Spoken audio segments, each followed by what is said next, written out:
Welcome to TIDES. The world of work is shifting rapidly, and it's clear there's no one future ahead of us.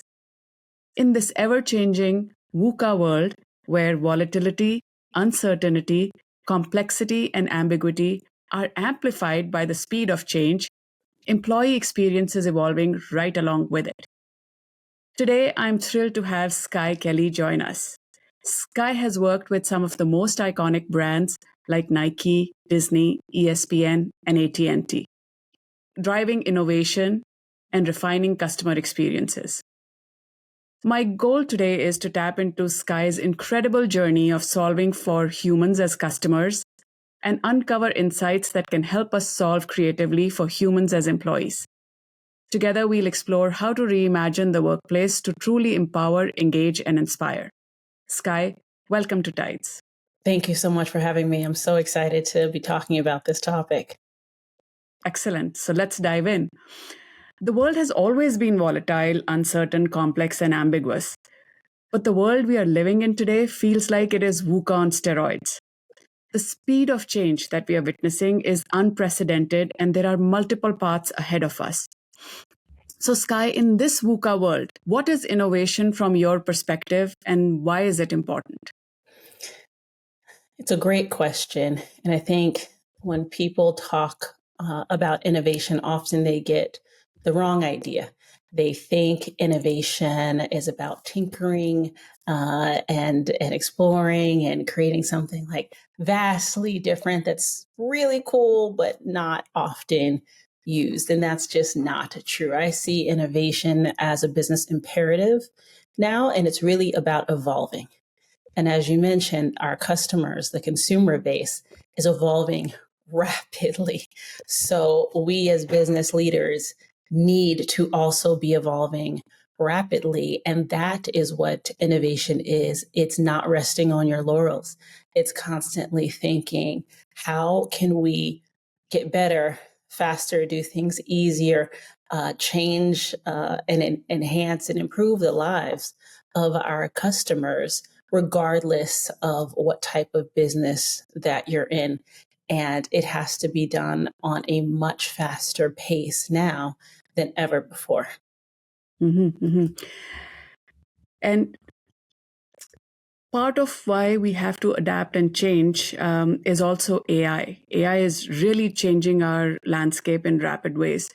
And that does put pressure on organizations to change and adapt so that we can solve for customer needs effectively.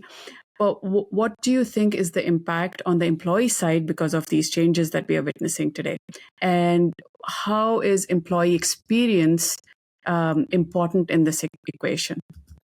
Yeah, I think employee experience is very important and not often talked about enough.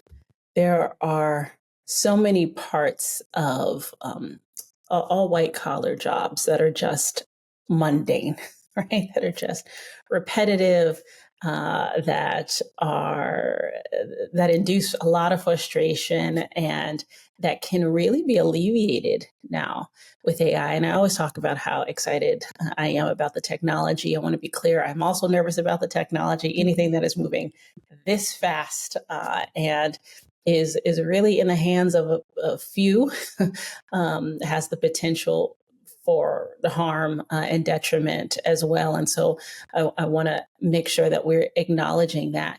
But it also has the chance to drastically improve, enhance, and change the employee's experience and every employee's experience. Again, in the white collar sector, we have the ability to rethink what work means and rethink what productivity is. And that's the part that I'm excited about, because if you can take away a lot of those mundane tasks, a lot of those repetitive tasks, and unleash an employee's ability to really be more strategic, to be more creative, to do the things that they really like, to do more about their job, I think we're going to see drastic changes in the workforce. But it's important that companies and leadership go in with that mindset and really revisit what it looks like to be productive and not hold so tight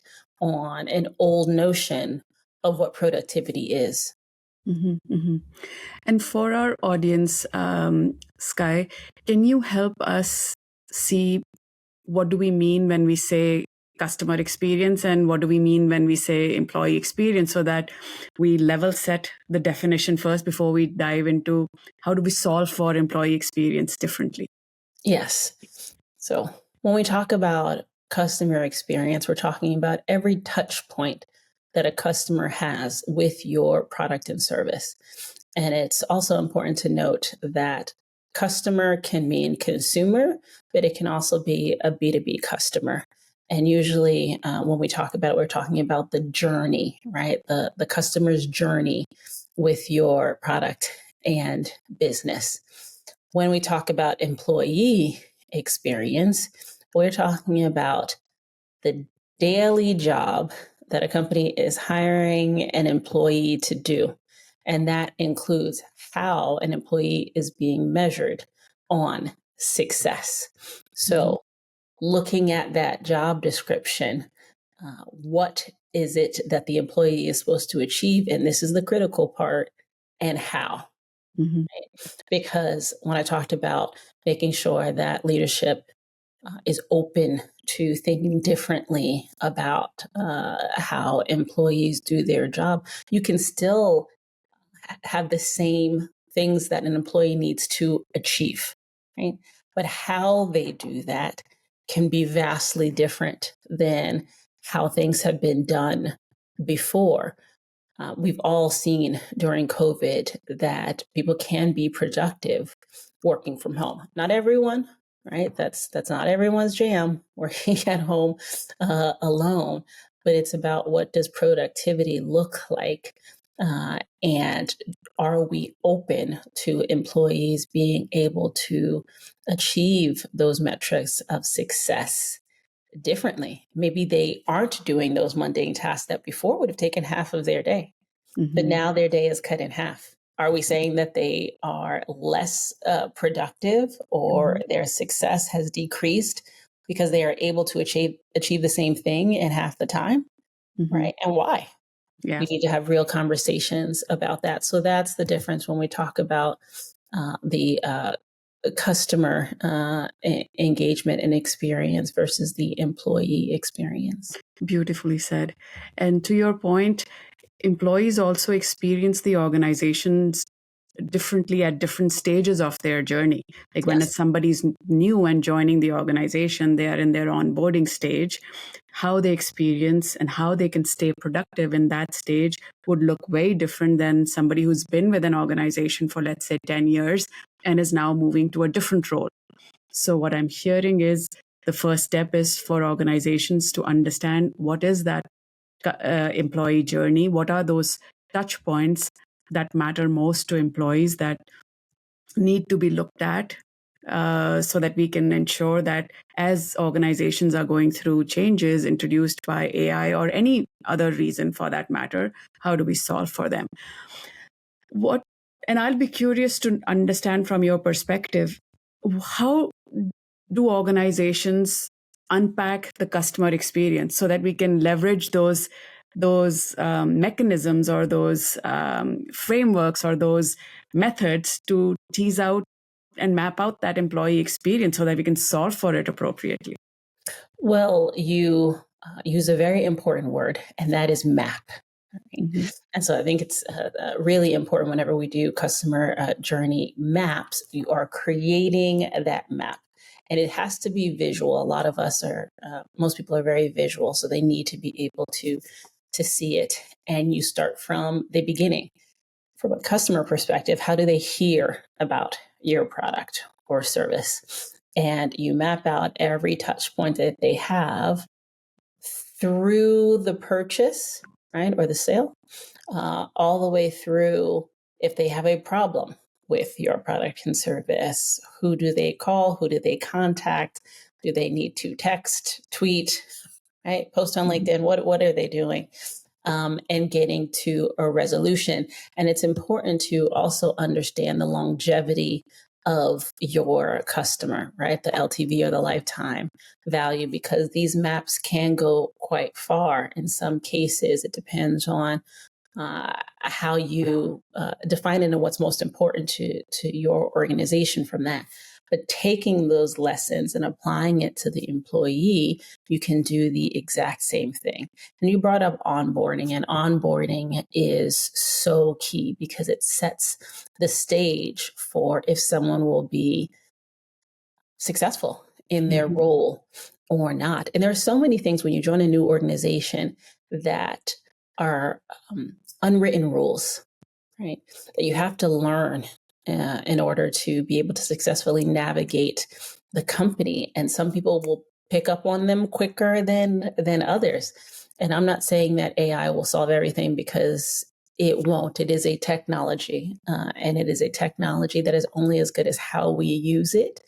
But if we're taking that mindset and we're mapping things out and we're saying, how do our potential employees learn about us, right? What methods are they using to learn about us? What are we hearing about them? What's the experience? And then onboarding. How are we setting them up for success? What does day one look like, which is so important, up to your traditional 90 days, right? Which is, I think, is what most people would consider Mhm. that onboarding process. Who are they touching? Mhm. Who are they hearing from? Are they hearing from other employees who are happy in their roles? Are they not? Right? Are Mhm. they learning those unwritten rules about the culture and how to navigate the company and how things get done? That's so important to set them up for success. Are they uh, certain in what their job role is? Mhm. Because often job descriptions change a little bit once you get into the role. Do they have leeway to do things differently? Do they not?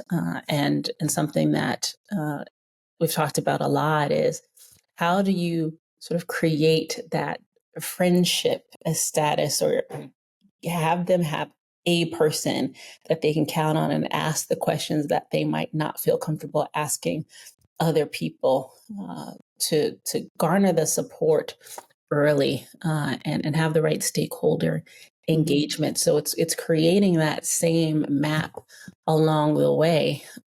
Now, longevity is an important question, because you can have your LTVs, your lifetime values of customers, but what's your LTV of an Mhm. employee? That's something to think about. But at least the point of thinking through that, and the action of creating that map so that you can see where potential friction points are that you need to change, or where you're actually doing things right and getting that feedback from employees who have gone through the process recently, Mhm. as well as the people who have been there for a long time, and what impression they want to make on new employees. I think that's really the key. Mhm. Mhm. In the past, because I've lived the world of HR, so I'm bringing that perspective for our conversation.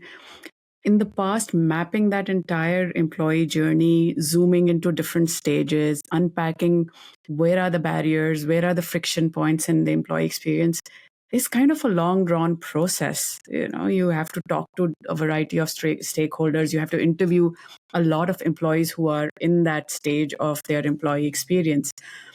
From your perspective, because you solve for the consumer side of things, and AI is impacting humans everywhere, whether you're a human as a customer or human as an employee.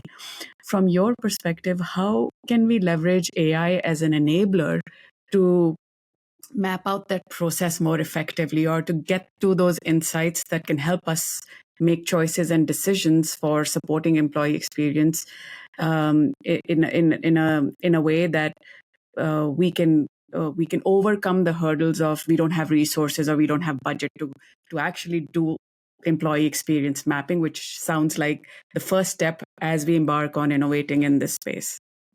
Well, with Gen AI, there have been great advances in how you can do the customer experience map a lot faster. I'm talking, Mhm. you know, months, weeks faster. Sometimes you can have it done in days. that you couldn't have it done before. So I think we could use that same technology to do employee mapping. And as long as you set it up in the right way, I think employees are really willing to share their experiences and share their insights and share suggestions on how to do things better.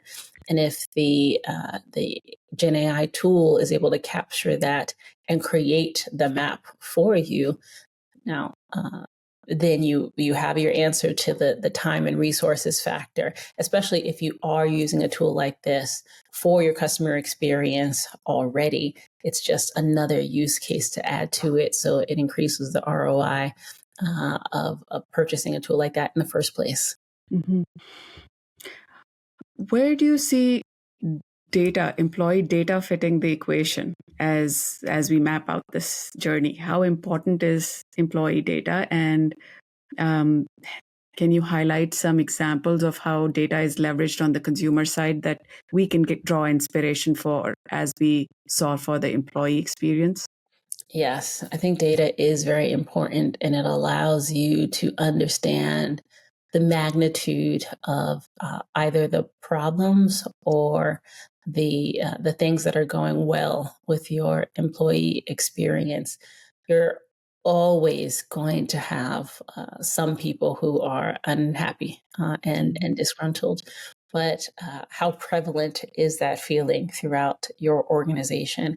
So, doing things like employee surveys, which again, with Gen AI tools now, the data can be synthesized very quickly. That can show you, oh, these are the major issues, right? These are the major pinpoints that we need to address first, or these are the things that are going really well that we need to highlight and do more of. So, taking that same approach that is from the customer experience, using that data in the right way. And I also want to say that sometimes as business people, we can be overly reliant on the data. It's important to put the data into context. Mm-hmm. And understand the why behind it. We're talking about humans and human sentiment and human emotion. So it's not about just looking at the numbers. It's about looking at the underlying causes as well, and putting everything into perspective. Mm-hmm. Absolutely. And I also feel with tools like Gen AI, the biggest problem for people and culture teams in organizations was, how do we make sense of, quantitative data is always easier relatively to make sense of, but how do we make sense of the qualitative data that we collect from employees? So I think tools like Gen AI can help us at least get to that level where we don't have to, manually tag and code comments and make sense of what are people actually saying. Because ultimately, a happy marriage between quantitative and qualitative can give us that picture, which could be just an indicator to help us zoom into one specific problem area across the employee life cycle. When we're doing this for customers, you reach a point in your sample size where you have a statistically significant majority, right? So the more that, and what that means is the more people that you survey or ask, the results are not going to vary that much. You reach a point of diminishing returns, and we know it's expensive to do that qualitative data. And I think it's the same on the employee engagement side. But what's really important is that you pull out the stories. And that's what we do from a customer perspective. And that's really where we find the magic, right? Mm-hmm. Is in hearing directly from the customer, what is their pain point? What is their day-to-day? What is the issue that they're struggling with? How are they trying to solve for it now? And that's oftentimes in the teams that I've managed where you get the best creative energy, you get the best insights, and people resonate with that. They understand that. And it's the same from an employee perspective.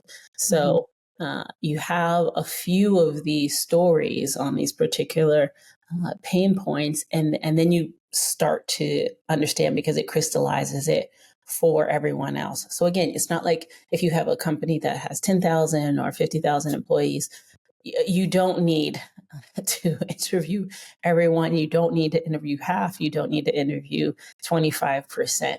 You get the right statistically significant sample size, and you will learn so much from that. Beautiful. And Sky, because you've done such amazing work in redefining customer experiences across a variety of organizations, could you share like a story or an anecdote or something that stood out for you as you and your team were going through redefining a customer experience, and what did that innovation look like?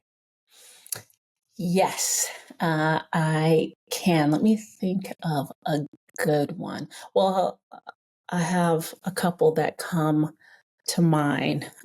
In a previous company, we were looking at the experience of running.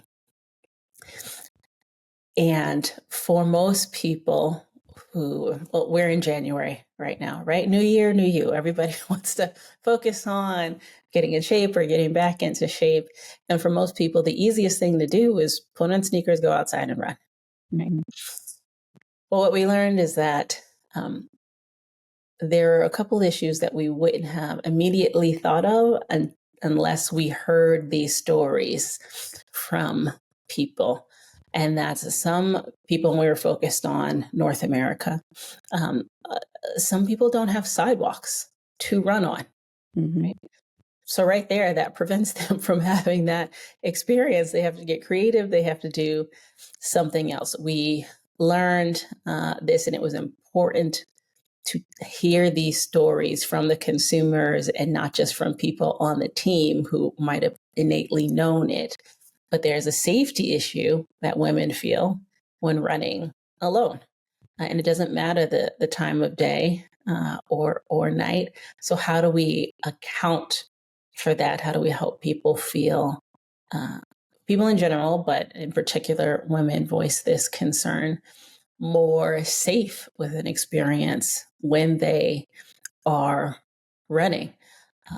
People of different body sizes, exercising and going to the gym, saying, actually, I don't like going to the gym because of the way people look at me and judge me. Even though I'm in the gym trying to focus on my fitness, I am judged constantly. So I feel like I'm not welcomed in these fitness spaces, which prevents me from really being able to have the experience that I want to have with fitness. And so it's these stories that I could recall them easily because they get branded in your brain and they alter how you think about how you are developing a product or experience for this consumer base.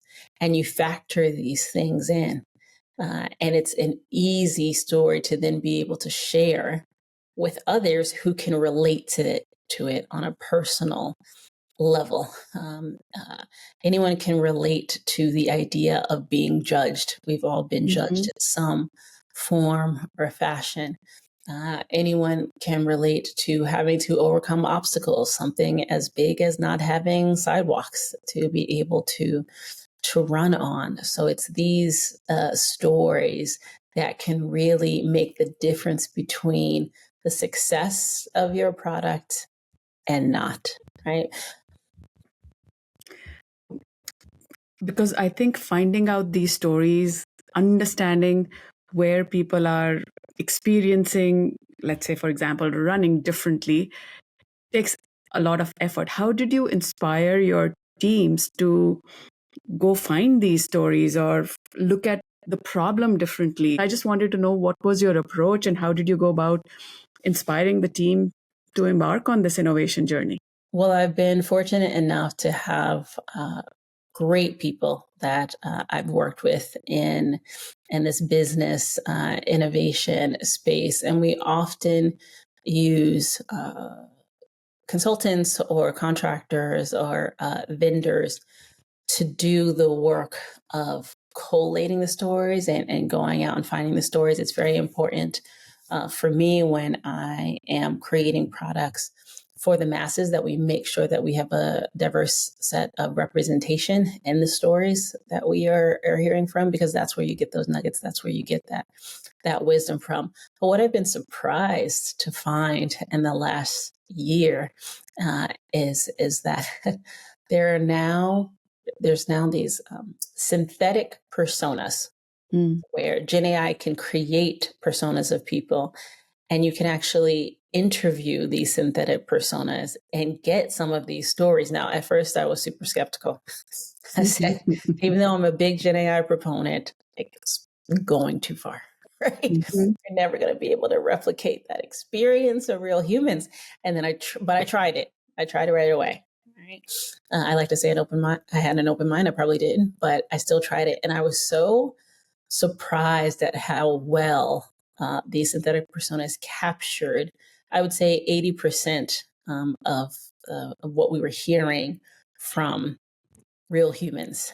Wow. And that really opened my eyes to say, oh, wow, this is not something reserved for teams with very large budgets and specialized people to do this anymore. We are really opening this up to anyone who wants to have access to this technology at quite frankly, a low price point, to be able to learn.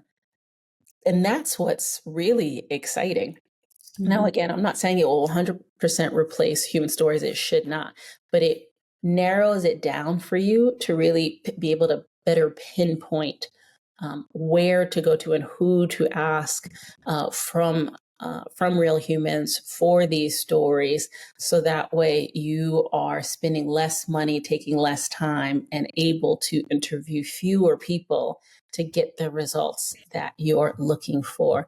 So when people talk about Gen AI and different use cases, I mean, there's a world of use cases out there, and this is a really big one in the innovation space. Yeah. So to answer the second part of your question, how do I inspire the teams?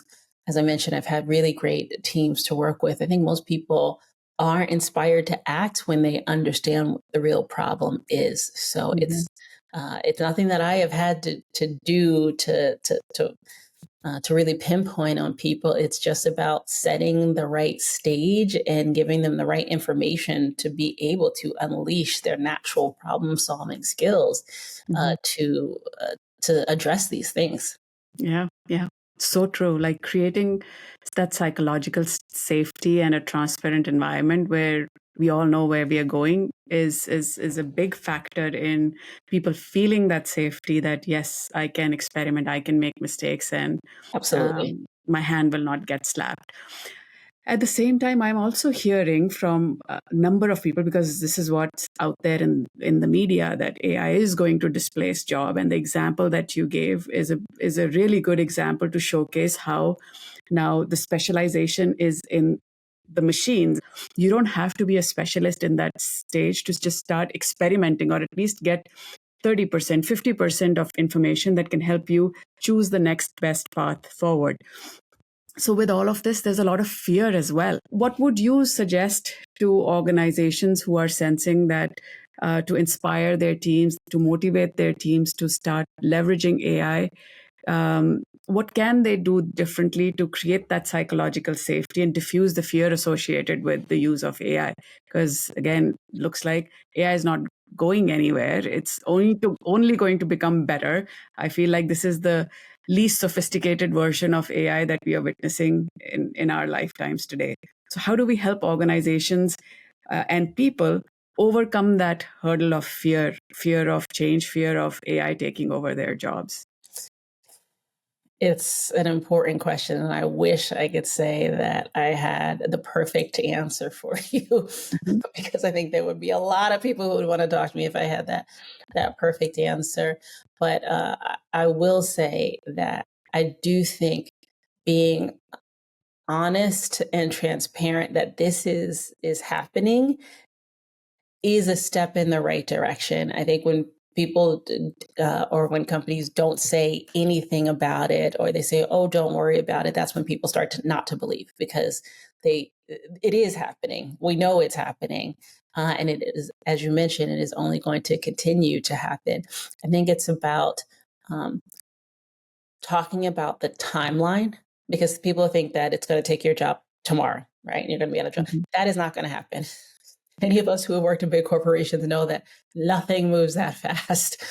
This is going to be a gradual process for companies and corporations to adopt the right technology in the right ways to take advantage of the efficiencies. And as we've seen, that can be a slow roll. It's going to move much slower than the technology itself is moving. But I also think it's about, in addition to that transparency, opening up other avenues for people to explore doing different things than they have been doing before, and not looking at it as a limiting factor, but saying, hey, we actually, this will allow you potentially to move into different roles easier that you wanted to do before, to do different things, to get up to speed and learn faster on newer technologies, newer areas that you might have an interest in.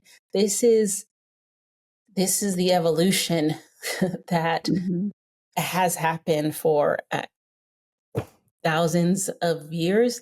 Things change constantly. And so this is another step change. And I think the companies that inspire their teams to embrace the change and what it means for them, and being honest and transparent doing that, we will need less people in certain areas than we Mhm. did before. But it will also open up other types of jobs and opportunities that we hadn't thought of before. And the people who embrace that and move into that head first are going to be the ones who are going to be the most successful, because they will be needed the most by the company. I think people who resist it the most and fight it and want to do things the same way are going to be the ones who are hurt most by this. Mhm. So it's a combination of what the corporation can do, but also what the employee can do, and the mindset that they're taking as well.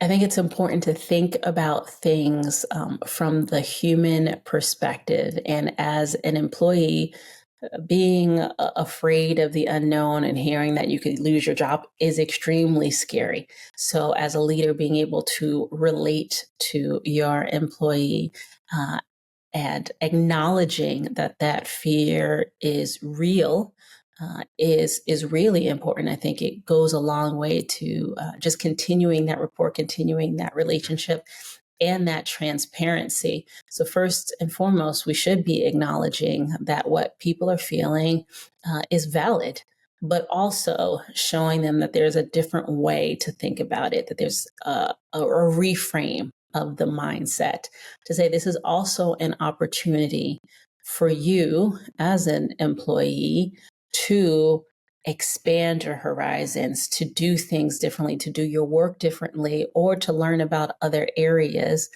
that you have an interest in that could help you grow in your career, regardless of what that looks like. I think that's really important as leaders and as humans to have these conversations with our team members on this new topic that is just, it's in the news all of the time, and it is changing drastically. Yeah. If there was ever a time to adopt the mindset of being a continuous learner, it's now. So, to your point, reinforcing that message that you have the control of upskilling, reskilling, and thinking about doing things differently in your hand. I mean, yes, organizations should support. Yes, there should be government policies to support employees through this transition. But I think we have enough at our fingertips that we can take charge of our own learning, our own development, and stay curious. So thank you for reminding us of that, Sky. Absolutely. And as we get into the last segment of our conversation today, as you were highlighting how we can look at this AI transformation differently, a question popped in my mind, and I think we can help our employees understand the impact of AI if we can connect the dots for them with what's happening on the consumer side, how AI is impacting on the consumer side, and how ultimately it has a ripple effect on why it's impacting employees and the work they do. Can you highlight an example where AI is fundamentally changing consumer behavior that has impact on the business and how businesses run, which ultimately will impact how an organization and its people are going to function to support the evolving needs of the consumer, all because AI has changed the game? Great question. So the one that comes to mind immediately is in the healthcare space. And the healthcare in the US is ripe for change and disruption. Previously, as consumers, the onus was on us to go to different websites to find healthcare information and understand if we trusted it or not outside of talking to your doctors. And there's a whole host of issues with bias in the healthcare industry. But with Gen AI now, the concept of Gen AI itself, regardless of the tool that you use, can synthesize so much information that it can provide you more trust as a consumer. It can provide you more trusted information on how potential symptoms could lead to a diagnosis, what you're experiencing, what that could mean, ways of remedying it. And that will drastically change how people interact with the healthcare system as a whole, not just the relationship with the doctor, but also with their nurses, also with insurance, a very hot topic right now, things that they're fighting for themselves. For example, insurance, right? What sorts of things will be reimbursed by insurance or not, and why. All of that can drastically change the system and the outcomes for patients and for consumers. And I'm hoping it does. I'm really hoping it does, because again, we have so many issues with the healthcare industry as a whole. But that's just one example that is happening right now. We are witnessing it right now, and it is only going to transform more rapidly in the coming months, let alone years. Wow. That was such a great example to paint a picture of how one change in one area of an industry can have ripple effects across all other areas that support that core business. And ultimately, it is going to come down to all employees who are working in these areas and how they do their job, where they add value to the organization, and what are the new workflows in which they will now have to operate in to support this evolving consumer experience. Yes. So thank you for sharing that, Sky. That was Absolutely. great. So as we wrap up our episode today, any last thoughts or message that you have for our audience as we continue to disrupt with AI and learn to evolve as the world around us changes by the day? Yes. I would say that in this case, for HR leaders, for business leaders in general, as well as employees, transparency is going to be really important. And what that looks like can be different. It can mean you as a leader saying, look, I am learning about this new technology. I am digging in as well. And I want my teams, I want all of you to do it with me. We don't have all of everything outlined right now about how this is going to disrupt our team, our department, our company, our industry. So let's work on it together.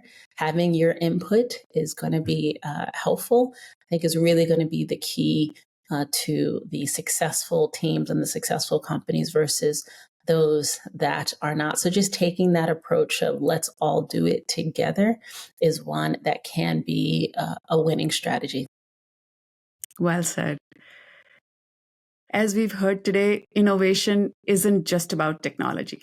It's about leadership, it's about transparency, it's about creativity, and a commitment to understanding and meeting the needs of your people, whether they are consumers or whether they are employees. Sky has reminded us that treating employees as internal customers, fostering a culture of innovation, and leveraging tools like AI can drive engagement and growth in profound ways.